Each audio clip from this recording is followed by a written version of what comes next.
Hi, my name is Pam Spur. I'm a registered nurse and functional nutrition coach, and I've been working with Dr. Samar and her patients for a number of years. I'd like to welcome you all here to the class today, which is entitled Essentials of Immune Health. We're going to be talking about designing and maintaining an intelligent and strong defense strategy. For those of you who watched our class on the GI health, you're going to see some overlap in this session, and that's because these two systems are so intricately connected. To talk about the immune system, I'm going to be using an analogy of our military troops.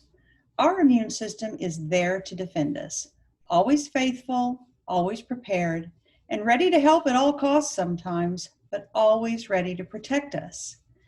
The purpose of having an immune system is to have a network of cells, tissues, and organs working together to protect the body from foreign invaders.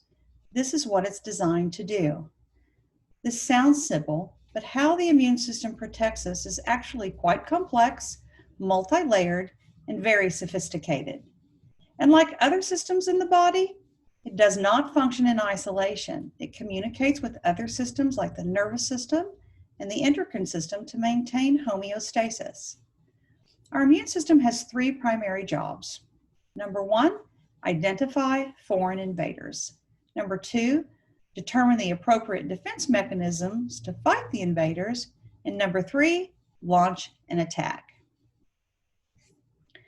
So let's look at how our immune system actually develops. Of course, we want a healthy immune system, which is dependent upon a few things. First, it needs a good, solid foundation to start developing in the most beneficial way. It also needs to be trained effectively. After it has developed a strong foundation and is being trained effectively, we want to develop skills to be strong enough to defend against potential threats, but also wise enough to know the difference between friend and foe. If your immune system can't tell the difference between friend and foe, it can create a situation that is becoming increasingly common called autoimmunity.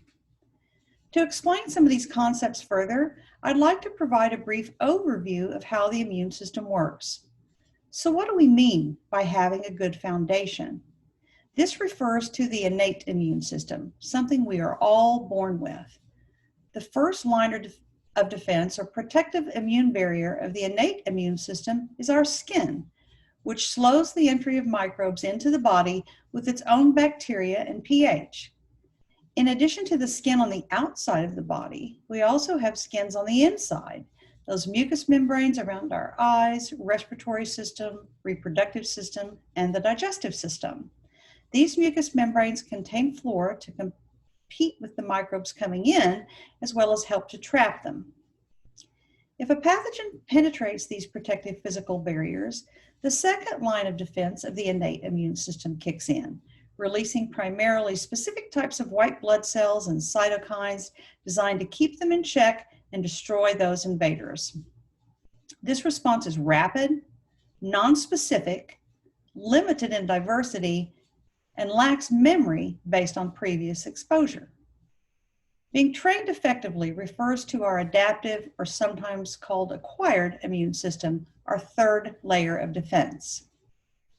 This is the part of the immune system that learns to adapt to its environment and exposures. This layer of defense involves the creation of antibodies that are specific to particular foreign invaders, or antigens, attacking these invaders via several mechanisms. The response of the adaptive immune system is based on recognition of specific antigens and takes time to develop and mature. This is the system that provides us with the memory to fight off the same invader when it tries to attack us a second, third, or even fourth time.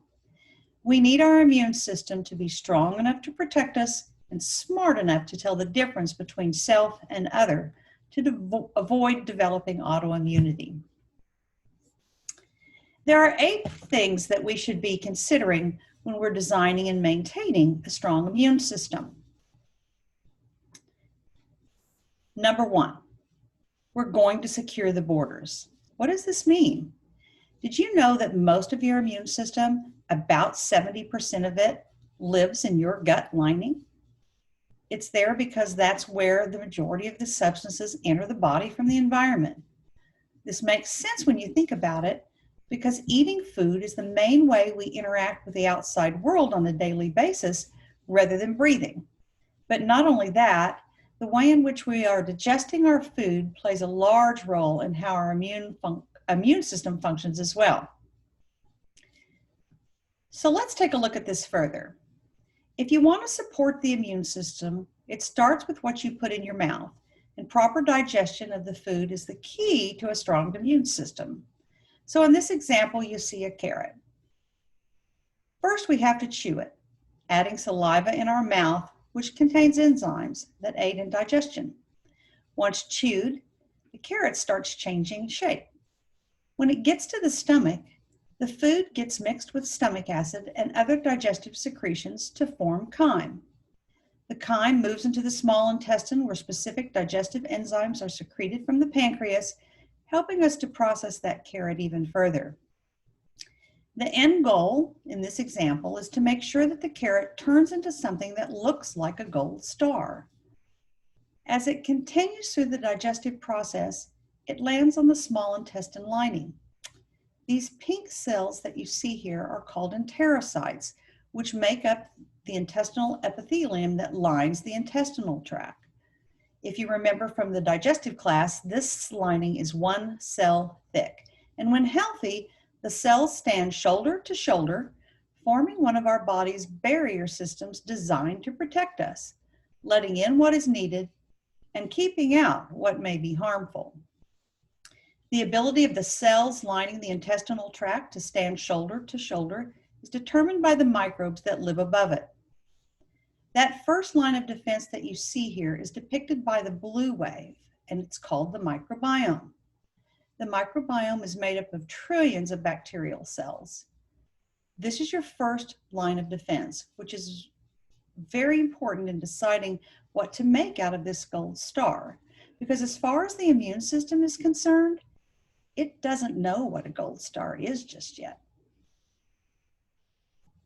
So at this point, the food is still in the digestive tract and has not entered the body via the bloodstream.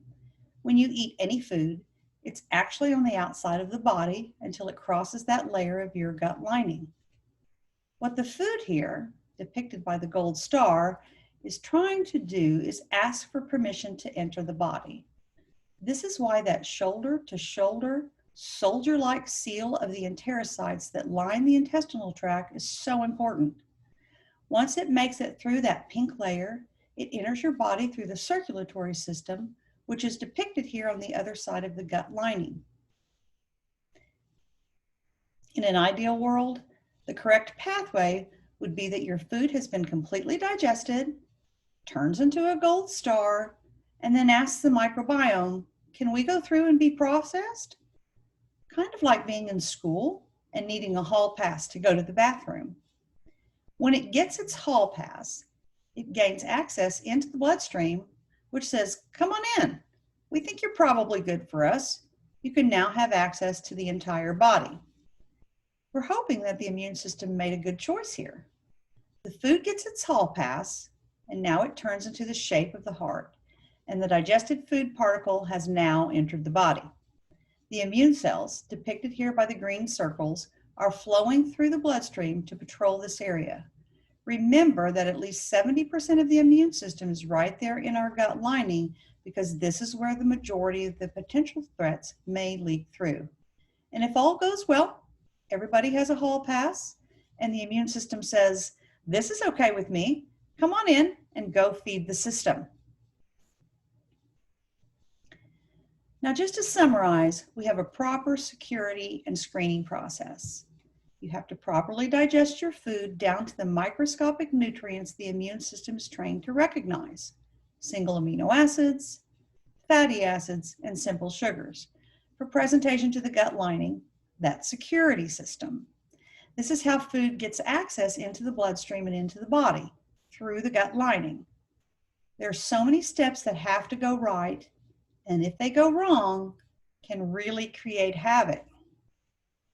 Remember, all these processes were designed to go right, but just like everything else, these systems are not foolproof. There are so many ways that deterioration can happen, and when it does, the whole system becomes weaker. So what are the factors that weaken the immune system? Well, you can have poor digestion, or you can have damage to the microbiome known as dysbiosis, which is an imbalance of the microbes in the gut. Or maybe that carrot did not turn into a golden star, but it turned into a black star. You'll notice that in the pink cells that make up the gut lining, there are gaps in this slide. The gaps are there because the cells have been potentially destroyed by some of the factors that we're about to discuss and talked about in the GI class as well. What happens when you lose this barrier integrity, meaning the gut lining is no longer secure, is that foods that are poorly digested or microbes and toxins coming in from the digestive tract can actually weaken and leak through the gut lining and enter the body. And this is what is known as leaky gut or intestinal permeability. And you can see what happens once these poorly digested foods or microbes get into the body. The immune system goes, hold on, wait a minute. You don't look like a heart. You did not pass through security. You do not get a hall pass. It sends out an alarm signal or red alert saying something is going on, it's not right, and everyone beware. And the immune system's response is to launch an attack on these new invaders that it does not recognize, creating antibodies and inflammatory chemicals that can lead to the development of systemic chronic inflammation. So what are the kinds of things that can cause this red alert to be sent out? First, there's a lot of things in our environment that can actually damage our gut lining. Many prescription drugs are known to damage the gut lining. Drugs like antibiotics, steroids, non-steroidal anti-inflammatory drugs like ibuprofen, aspirin, birth control pills, and acid-blocking drugs. Unfortunately, when you take antibiotics, you do not only kill some of the bacteria that are not so beneficial, you kill some of the bacteria that are beneficial in the microbiome in the process, which weakens it. Also coming in from the environment are microbes like parasites, yeast, and other bacteria that come in on your food or from improper hand washing, and this can also start to have an adverse effect on the microbiome. Another thing that can begin to damage your defense system is poor lifestyle choices. Foods can either be nourishing and support the health of the cells in the lining of the gut barrier, or they can be irritating and inflammatory, damaging that barrier. Remember when I told you in the GI class that gluten, sugar, and dairy are the three most inflammatory foods found in the standard American diet? Well, that's still true. But when we eat foods that support the microbiome, we have less likelihood of things leaking through. And did you know that stress, especially chronic stress, damages the cells lining the gut, causing the spaces between them to open up and allow things to leak through? And last but not least, excess body fat, especially around the middle area, can also trigger inflammation, worsening the situation, damaging the gut lining, and opening up the tight junctions. And when you have gut infections, the presence of toxins, or go through chemotherapy, radiation, or surgeries, all of these things are known to damage the microbiome and the gut lining. So the big picture here is that there are a multitude of things happening that we need to be aware of. When these things we just talked about affect our barriers and the tight gap junctions between the cells open further, we develop poor barrier integrity. You get inflammation occurring, which contributes to this leakiness, also known as increased intestinal permeability or leaky gut. Now, undigested food, foreign substances, and chemical structures not properly broken down can get into the bloodstream. This causes the immune system to become hyperactive, and it starts causing a lot of damage. It starts naming and blaming even more foods, and soon it has this imbalance that can promote autoimmunity. The immune system becomes confused, overwhelmed, and has lost its intelligence, meaning it may have lost its ability to distinguish self from other. An interesting fact to note here about gluten is that it contains thousands of proteins, some of which are very similar to the tissues in the body. And in the presence of a hyperactive immune system, our adaptive immune system can create antibodies to gluten as well as similar tissues in the body through a process called molecular mimicry. And now the immune system is attacking self.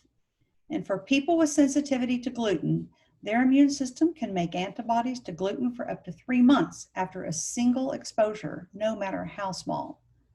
So for those sensitive people who only eat gluten 3 to 4 times a year on special occasions, their immune system might be making antibodies to gluten all year long. So if you have an autoimmune disease, you need to understand that being anything less than 100% gluten-free means that you are 0% protected from the immune system's response to this inflammatory food. And if you remember the study I referenced in the GI class, you may recall that gluten increases the protein zonulin, contributing to intestinal permeability even in those without gluten sensitivity. So what do? Just like a good military, you want to develop strategic alliances, the second in our 8 essentials of immune health. So what does that really mean? It's important to know when we described that blue ribbon, the microbiome, we talked about how it has many tenants, those beneficial bacteria. It's important to have the right balance of tenants. We want enough of the beneficial microbes so that they are able to create a healthy neighborhood and a healthy microbiome. So think about it this way. All the tenants in the apartment complex make up that apartment's microbiome. If you have good tenants in most of the apartments, overall, it's a safe neighborhood. So we want more of the beneficial bacteria, also called probiotics. What we want less of are the microbes that may be less beneficial and create havoc, like the tenants in the apartment complex that play the music too loud or who vandalize or damage the property. You don't want too many of these tenants because if they start taking control, you can have damage starting or dysbiosis occur, making it more challenging for your immune system, the military, to maintain the peace. So what else does the immune system need? It needs to eliminate the enemy presence, our third essential of immune health. So what does this mean? Well, we have to keep the neighborhood clean by using smart practices of community and personal hygiene. This may seem obvious, but it's worth mentioning. If we're not paying attention to the little factors, they can get ahead of our immune system. What does community hygiene mean? Well, there are foodborne illnesses that we can pick up from bugs, like spinach that has been contaminated that you may hear about on the national news. But more importantly and more commonly, it happens in our own homes when we lack the proper techniques for managing our food and meat products, or we're not cleaning the counters properly. Of course, this can also happen in local restaurants as well. So you want to be mindful of where you eat.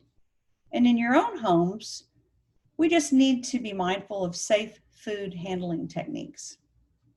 Another place in the community where you can obviously pick up something is sexually transmitted infections.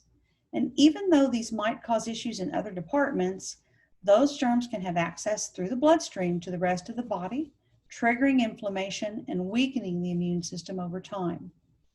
What else can you do on a personal level?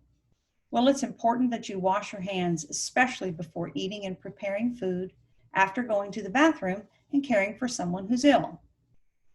Whatever's on your hands is going to go down the GI tract and potentially influence the tenants in the microbiome. You do not want to use antimicrobial soaps, just clean soap with vigorous rubbing for at least 20 seconds. Remember, the outer skin is our first line of defense and contains its own microbiome and pH designed to protect us. We also want to encourage regular bathing because if you have a clean body, you're less likely to transfer germs from your body into your mouth where they can gain access to your gut. One behavior important to learn is to keep your hands out of your mouth and off your face. And of course, it's so important to make sure that you regularly brush and floss your teeth. Many bacteria live in the mouth, which has its own microbiome, and if we don't keep a clean mouth by regularly flossing, brushing, and routine dental cleaning, bacteria that might be less beneficial will build up and can be swallowed and move into the gut.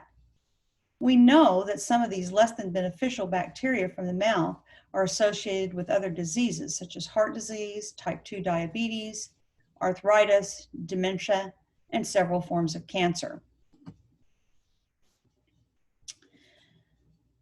We don't just want to avoid enemy presence, we want to avoid enemy territory, number 4 in our 8 essentials of immune health. Here's the interesting thing. Enemy territory is different depending on what stage of life you're in. Did you know that when you're born naturally and vaginally, you come out with a sterile gut, meaning there were no tenants in your microbiome? You had real estate, but no tenants. So where do you get your first tenants in an ideal world? Well, you get them through the internal environment of your mother's birth canal. If you were born by C-section, you did not get the opportunity to get the good tenants through the birth canal, but you might have picked up some of the tenants that were living in the operating room or were on the surgeon's gloves. The second most important way to build up a good neighborhood from the beginning, the kind of tenants you want to stay around for good, comes through breastfeeding. Breastfeeding allows you to pick up the beneficial microbes on your mother's skin as well as those that come through your mother's breast milk. There are hundreds of different species of bacteria found in breast milk. Breastfed babies have a GI tract dominated by bifidobacteria, which actually inhibits the growth of other harmful bacteria.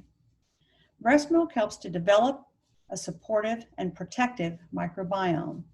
This is how a sterile colon that has no bacteria starts to develop its first tenants, by seeding bacteria from the environment in the first 2.5 years of life. Breast milk also provides a wide spectrum of biologically active factors that aid in the development and maturation of the gut, the innate and acquired immune system, and systemic metabolism. The ecology of the gut microbiome acquired in infancy is critical in the development of mucosal immune response and tolerance. You can see that babies are in a unique place to get their neighborhood in right order when they are born vaginally and breastfed. It's important to know that through the various stages of life, there's different ways that we're going to handle the enemies of the world. So let's talk about what happens when we move through those stages. When we were kids, studies show that we should be around dirt. We shouldn't keep kids super clean. It's been shown that if we use hand sanitizer too much, or wash our hands excessively, or don't let them pet animals and exchange germs, that they're not getting the right defense training. Remember when you were kids and used to play in the dirt and play on the playground and only washed your hands right before eating? This exchange of germs is one way your immune system becomes smarter and more skilled. So exposure to environmental germs is okay, but obviously we don't want our children exposed to germs that are a little more threatening than the average microbes that typically live in the dirt and on surfaces. Well, what happens when you turn into an adult? Well, hopefully you've gone through good training, but you also have to figure out where were the gaps in your training. Let's say that I'm a soldier and I'm very good at running, but I'm not very strong. Well, I'm going to have to know this so I don't put myself in situations where I have to rely on physical skills that require a lot of strength.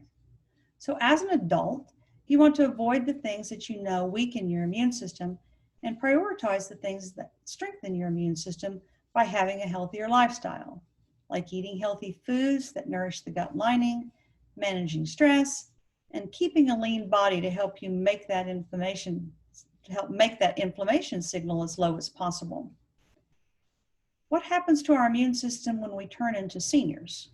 Well, as seniors, our immune system has worked for many years and is less adaptable. So it's not going to be able to take on the flu bugs as easily as when we were younger. That's not to say that you cannot be exposed, we just have to be a little wiser. The goal is to not only avoid those really big threats, but to avoid chronic inflammation, that results from poor lifestyle practices so that the immune system does not get diverted. We'll talk some more about that in a minute. So remember, we're talking about ways to build up a strong and resilient immune system. And again, if we think about the military, in order for them to stay strong and intelligent, they need the right nutrients, the right supplies, and resources. Well, the immune system is no different. It needs a full toolbox with the necessary supplies, and it needs to make sure it has a fuel source because defense and repair are very energy-consuming processes. So we have to make sure it has fuel. This is number 5 in our 8 essentials of gut health. Think about this classic, beautiful car here. If you want to live strong, stay strong, and operate as this classy vehicle with a strong immune system, you have to feed yourself well. You do that by eating a variety of plant-based foods that contain phytonutrients and antioxidants, as well as healthy fats, proteins, and carbohydrates in order to feed the gut lining where our immune system lives. When our bodies take oxygen and food and convert it into energy, a process called metabolism, which happens in the mitochondria, waste products called free radicals are produced, creating oxidative stress. We need antioxidants to scavenge the body for excess free radicals to prevent and reduce the damage caused by excessive oxidation. This damage can impact the immune system, which sends out that alarm signal, that red alert, and antioxidants from plant-based foods can help to put out that fire. Your immune system can't constantly be fighting and putting out fires. You need rest, and that is what antioxidants help us do. The mitochondria live in each one of our cells, and they need certain nutrients to fuel themselves. This is another reason why eating the right foods is so important, as well as taking supplements in order to fuel the mitochondria so that they can fuel you and the rest of your body, including your immune system. Another important factor in keeping your immune system strong is to maintain adequate hydration. In general, dehydration leads to dysregulation of the immune system and makes you more prone to infections. Many factors can contribute to dehydration, including forgetting to drink water, consuming too much coffee and tea, which contain caffeine, which acts like a diuretic, drinking too much alcohol, and consuming a high salt diet. The general recommendation for water intake is to consume half of your body weight in pounds in ounces of water daily. The 6th immune system essential is Operation Damage Control. Remember, the immune system is not always fighting, but when it is, it makes a mess. Similar to war, you might be left with streets and neighborhoods lined with rubble. For your immune system, your soldiers, to be able to continue to defend, it needs to be able to repair and clean up. So a healthy immune system relies on a well-functioning waste management system. You have to get the garbage out, which is why regular cleansing is very important to boost your immune health. So let's talk about this a little further. We know that what goes in must come out. So let's think about how our body does this. There are many ways that our body makes and takes in garbage. Poor food choices, injury, trauma, environmental pollution, and exposure to toxins, prescription drugs, excess belly fat, and stress all flare the immune system and cause it to become inflamed. When the immune system becomes inflamed, it makes a lot of garbage, and we need to be able to get that garbage out. There's 2 types of garbage as far as the waste management system is concerned: garbage that dissolves in fat and garbage that dissolves in water. So for garbage that dissolves in fat, you can see that blue trash can. Let's pretend it's the liver. Your liver is in charge of getting rid of the fat-soluble garbage, and to do this, it has to change its form because the liver doesn't have an exit to the outside of the body. It has to rely on some of the other organs to get the garbage out.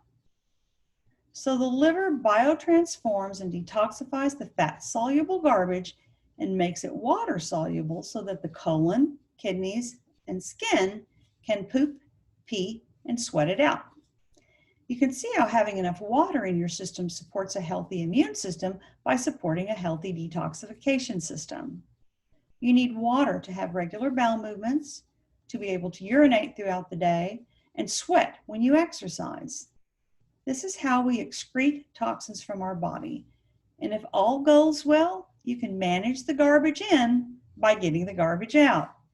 This process is one that your provider can help you optimize. This list includes some of the common things that we might be able to do with our lifestyle practices to decrease our daily exposure to toxins. You can see that there are things that we willingly put in and on our body that we can make cleaner choices about.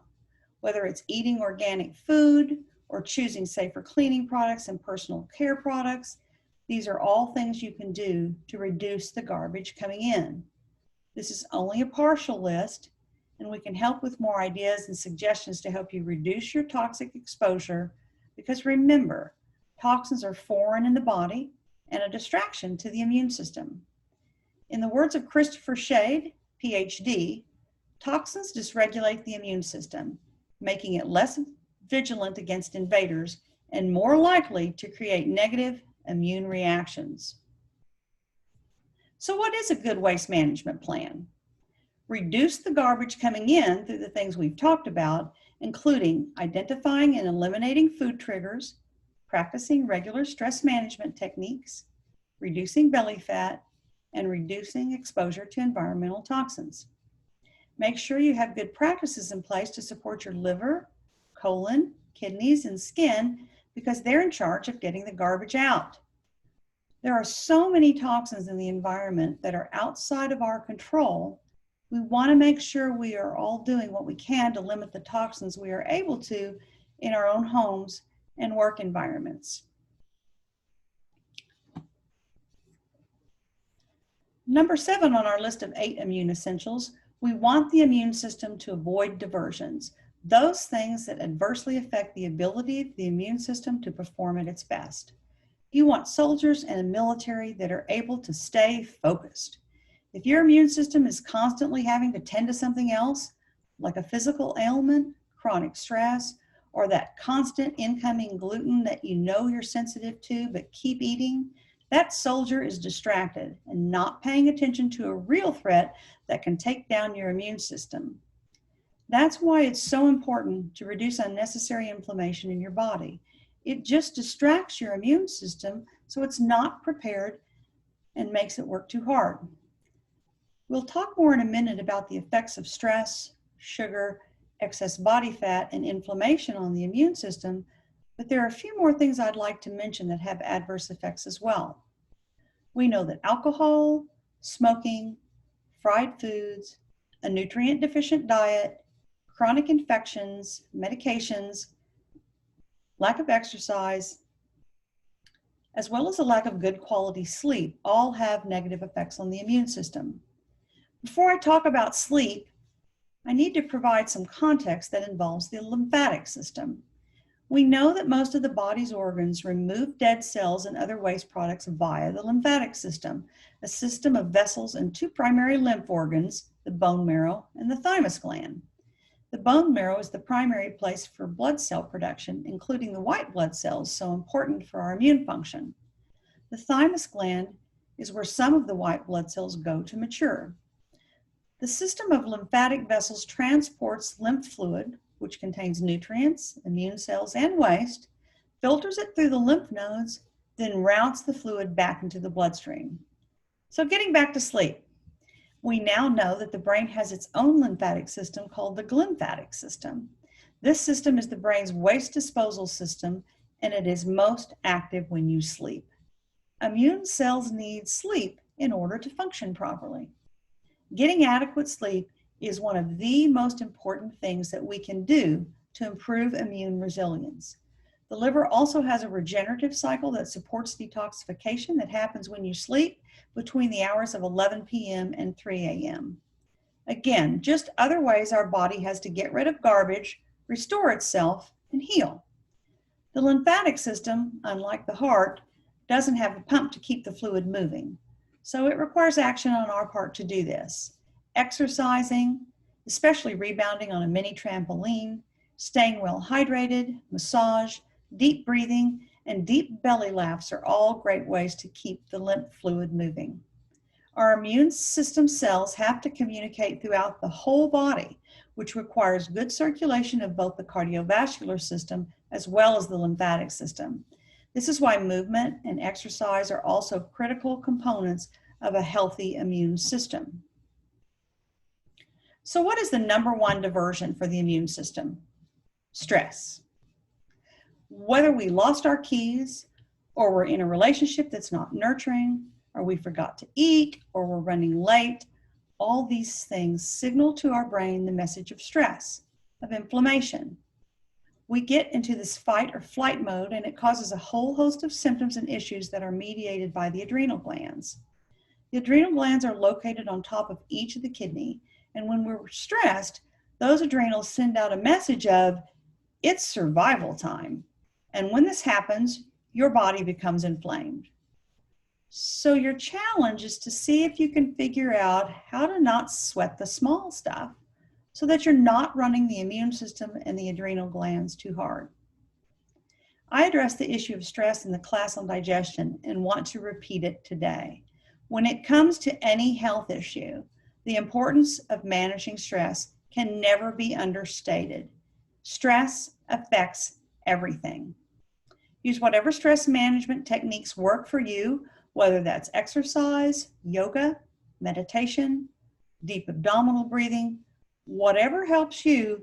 The important thing is to use those tools on a regular basis. So what else do we do that diverts the immune system? We feed our body what I call sugar bombs. If you're following me on this diagram, notice the red curve. If you eat something like a bagel, a bowl of cereal that's highly processed, fruit sweetened yogurt, a piece of white or wheat bread, a baked potato, or a bowl of ice cream, what happens? These foods are high glycemic foods, and when they're digested, they raise your blood sugar very quickly. See how steep that red line is? It goes up really high and spikes. And when this happens, your immune system is not happy. Your body becomes inflamed. It's too rapid of a change, and then your body works really hard to get that blood sugar back down. Some of you might know what this feels like. You know that food coma? You get that spike in blood sugar, and you're on this energetic sugar high, and then you start to crash. If you look down at the bottom of that red line, there's something that points to cravings. What happens is your blood sugar starts to drop too low, and your body says, go get some more sugar bombs. Likely you know what this feels like. What we're supposed to be doing is living on the orange line. We're not supposed to be eating foods that have a high glycemic impact. You see how that orange line has more of a gradual slope up and back down, and when we eat again, it does the same thing? This is the response of our body when we eat low glycemic foods. This is very unlike the roller coaster ride that you get when you eat high glycemic foods that you see depicted by the red line. What we know is that when you eat these high glycemic foods and drinks, you're going to get that sugar bomb mediated inflammation, another thing that diverts your immune system. Sugar is a major trigger for silent, invisible inflammation in the body that is now known to be at the root cause of all chronic diseases. Sugar also depresses the immune system, decreasing the ability of white blood cells to engulf bacteria for several hours after ingestion. Living on the red line is physiologically very stressful on the body as well. And remember that the number one diversion for the immune system is stress, no matter the source. It's really important to know that when your body is inflamed, you store fat. This is an example of what the fat cells in your body signal all the time, signals that promote disease. They signal messages of survival, and when your body is in survival mode, it can't heal very well. Here's an analogy. If you have a burglar that enters your house, you're not going to be cooking, cleaning, and making the beds. Survival mode is always triggered when your body gets diverted by stress, sugar bombs, unwanted bacteria, toxins, and other causes. I want to be sure that I don't portray something that is too imbalanced here. Inflammation is not all bad. We actually need some inflammation, but we want it to be short term. Let's say I get a cut in my foot walking barefoot. The body's response is to create redness, heat, swelling, and pain to begin to repair that cut. This is acute inflammation, a normal physiological response of the innate immune system to cell injury or pathogen invasion designed to help you heal. The goals of this acute inflammation are to eliminate the initial cause of injury, remove dead tissues and cells, and initiate the process of repair. This process is normally controlled and self-limited. Sources of inflammation are many and include cuts, burns, stitches, microbial toxins, chemical and toxin exposure, viruses, bacteria, trauma, radiation, heavy metals, inflammatory foods, personal food sensitivities, nutrient deficiencies, dehydration, hormonal imbalances, stress, lack of sleep, autoimmunity, intestinal dysbiosis, medications, and more. When these conditions do not get resolved, inflammation can move into a chronic phase. Chronic inflammation is persistent, prolonged, and perpetuating, an immune reaction that results in tissue damage and more inflammation. This chronic inflammation contributes to inflammatory diseases of all kinds, including cardiovascular disease, neurological disorders, diabetes complications, metabolic disorders, chronic inflammatory diseases, bone, muscular, and skeletal diseases, as well as cancer. What we need is for our body to be in an anti-inflammatory state because that is the body's healing mode. You can think about inflammation as the body being in survival mode and anti-inflammation as being in a healing mode. You can see that we want to keep it turned off most of the time to keep the system balanced. Last but not least, the final essential of immune health is to deploy reinforcements. What does this mean? We might try to do everything right, but if you're anything like me, you've likely made choices earlier in your life that you did not know were harmful. I know in the past I've had at least one too many fast food meals. I've had times in my life where I've experienced excessive stress and didn't manage it well, or took antibiotics when I really didn't need them because I was just too busy to be sick. But I'm here today like you are, and I want to do everything I can to support a healthy immune system. I might need some reinforcements such as probiotics to add some extra support if my immune system is not healthy enough on its own. These supplements are called immune modulating agents.